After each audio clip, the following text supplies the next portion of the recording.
Prophet Ibrahim alayhi salam was a man chosen by Allah subhanahu wa ta'ala to spread his message. He traveled to distant lands and preached to the local people. He was thankful to God for all the favors he had received. But the one thing that bothered him the most was the fact that he didn't have an heir. His wife Sarah had grown old by now, and she had given up all hopes of giving birth to a child. She was sad for her husband, and then, one day, she came up with an idea. Sarah asked Ibrahim alayhi salam to marry their servant Hajar radiallahu anha. Ibrahim refused at first because he loved his wife so much. But she insisted, and finally the Prophet obliged. She then prayed to God to bless the couple with a child. Soon, Hajar radiallahu anha gave birth to a boy. The Prophet named him Ismail. The Prophet was finally happy. He was now a father. But his happiness didn't last for long. Allah subhanahu wa ta'ala ordered the Prophet to do something. So, he went to Hajar and asked her to get ready. "Where are we going?" she asked. "You will soon find out," he said. Hajar radiallahu anha trusted her husband. So, she didn't utter a word and got ready for the journey. It was a very hot day. The Prophet and his wife kept walking under the scorching sun. Hajar radiallahu anha followed her husband quietly, carrying Ismail on her shoulders. They kept walking for a long time in the desert, and most of their food and water was exhausted by now. They finally reached a valley near Al-Marwa mountain. It was a piece of barren land, containing no signs of life. Then, without saying any word, the Prophet started walking back. He left the mother and child alone in that barren valley. They only had a small amount of food and water with them. But that wouldn't even last for 2 days. Hajar hurried after him. "Where are you going, leaving us all alone?" she shouted. She called him again and pleaded him to come back. But the Prophet didn't even look back, and he kept walking away.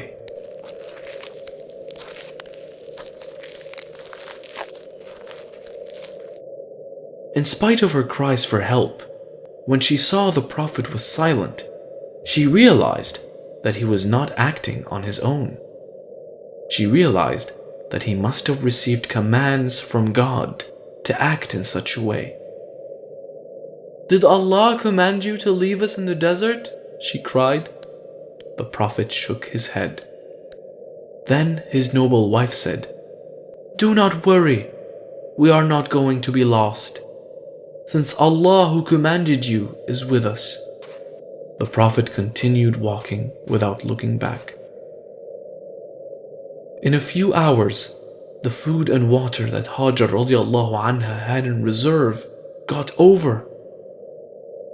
The baby soon got thirsty and started to cry. She wanted to see if there was anyone nearby, so she ran up a hill called Al-Marwa. She stood there and looked around, but she saw no one. Then she ran to the next mountain, called Al-Safa, hoping to find someone from there. But she couldn't find anyone from there either.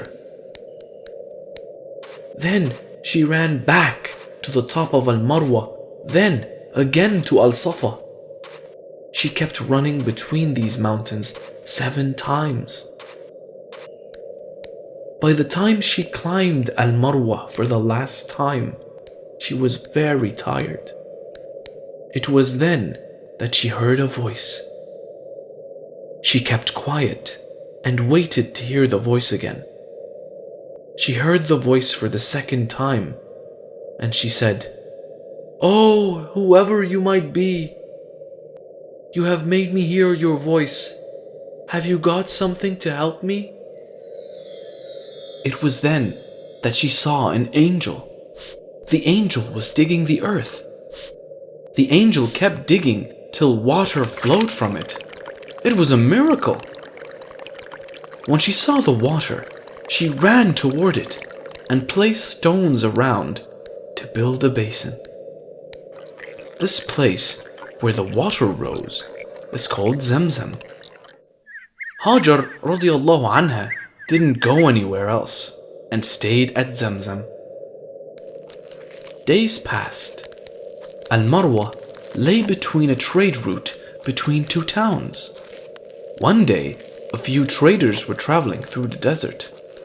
When they saw the birds flying around Al-Marwa, they knew the birds were there because of the water.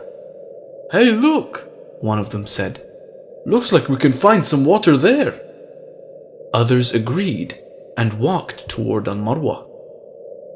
When they arrived, they were surprised to find a woman. She was holding a baby too. "Shall we stay here and use this water, please?" they asked her. Hajar agreed, and they drank water from Zamzam. Many others arrived at Al-Marwa, and some of them eventually settled down there. In a few years, the whole valley came alive, with people from different cities living there now. Hajar and her child were not alone any longer. In the meantime, Ismail alayhi salam grew up. He learned Arabic from the travelers. People loved and respected him for his qualities.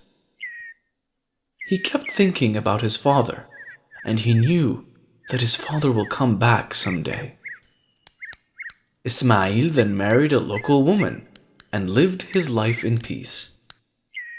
Prophet Ibrahim alayhi salam was missing his son very badly now. It had been years since he saw Ismail. One day, he decided to go to Mecca to meet his wife and son. He traveled through the desert and arrived at Al-Marwa. The Prophet was quite surprised when he saw all the activity at Al-Marwa. Last time he was here, there was not even a single soul living on this mountain. He knew it was all because of God and thanked him. He asked the local people about his wife, but they told him that Hajar had died some time ago. When the Prophet heard this, he was very sad. But then they told him about his son. Ismail was still alive. The Prophet was very happy to hear this. The news of his father's arrival reached Ismail. He ran to meet his father. When he met the old Prophet, he had tears in his eyes.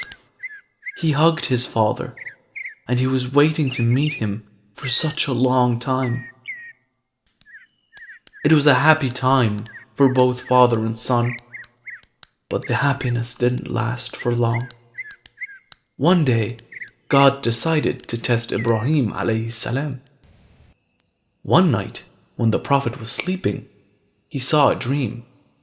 In his dream, the Prophet saw himself killing his son as a sacrifice.